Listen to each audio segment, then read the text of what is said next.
C'est parti pour la collection spéciale palette.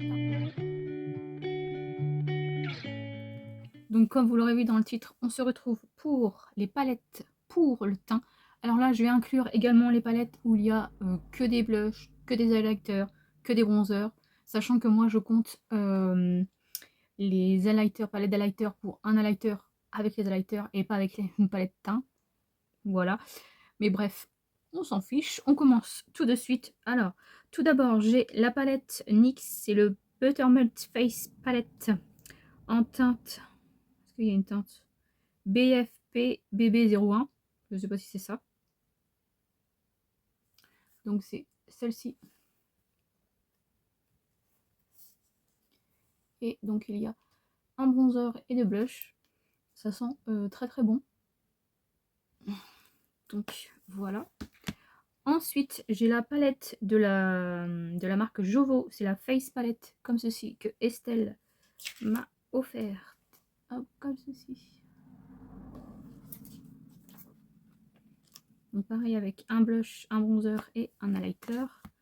Ensuite, j'ai la palette de chez By Terry, la Sunny Flash, comme ceci. Hop. Ensuite, j'ai la palette comme ça d'highlighter de chez Essence. C'est la Choose Your Glow. Donc comme ceci. Moi, je peux utiliser que la teinte du milieu. Peut-être celle-ci, mais c'est pas sûr. Moi, j'utilise surtout celle-ci. Donc voilà. Ensuite, de chez You Can Be, j'ai la Glow Kit. Donc hop, comme ceci. Mais j'avoue que j'utilise rarement sur en highlighter. J'essaie de sentir, voir si c'est encore bon. Parce que c'est une très très vieille palette. Sinon, je m'en servais sur les yeux, moi. Parce que vu les teintes, voilà. Mais sinon, c'est très très joli. Alors, je vous fais pas de swatch, hein, parce que sinon... Voilà, voilà. Hop. Ensuite, tac. J'ai la Fab Factory. The Light in My Life. Oui, ça doit être ça. De chez Action, comme ceci. Que j'aime beaucoup. Celle-ci est géniale. Bon, la teinte du milieu, je peux pas m'en servir sur le teint. Mais autrement, c'est très très joli. Hop. Ensuite, toujours de chez Action, j'ai pareil, Fab Factory. La highlighter powder, donc c'est celle-ci. Hop. Qui a 6 highlighters différents. Au début, je voulais les enlever cette palette là, les mettre dans une palette magnétique, sauf que comme d'habitude je vais éviter parce que j'arrive jamais, je pète toujours les fards, donc on va éviter, je vais la garder comme ça. J'ai la Révolution Pro, la bronzer palette, donc comme ceci, pareil, c'est une vieille palette mais je l'aime beaucoup. Donc en général je me sers des 4, peut-être un peu plus celui-ci, ce qui est plus clair, ça fait longtemps que je m'en suis pas servi, mais dans mon souvenir je l'aimais vraiment beaucoup. Puis les matières poudres en général, ça se périme pas trop. Ensuite, j'ai la Chic Glam, la Sweet Chic Blush Trio. Comme ceci. Donc la rose.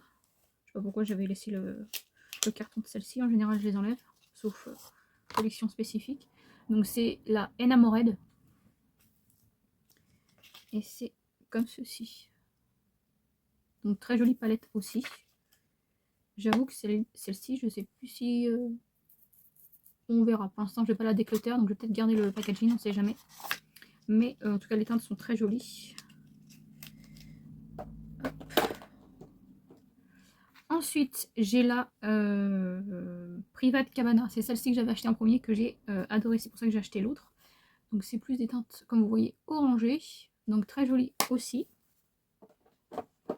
Donc ça, il faudrait que je les reteste. Ça fait longtemps que je ne les ai pas testées. Et ensuite, j'ai la Freddy, comme ceci. Donc ça, par contre, je garde le packaging. Obligé, même s'il n'y a pas Freddy dessus. Donc à l'arrière, elle est comme ceci. Hop. Et donc les fards sont assez pigmentés. Hein, donc bon. J'avoue aussi, c'est pour la collection. Je voulais tester les blushs, mais en fait, c'est très très flashy. Donc moi qui ai la peau assez claire, voilà. Donc voilà pour ma collection de palettes pour le teint. J'espère que cette vidéo vous aura plu. Moi, je vous fais de très gros bisous.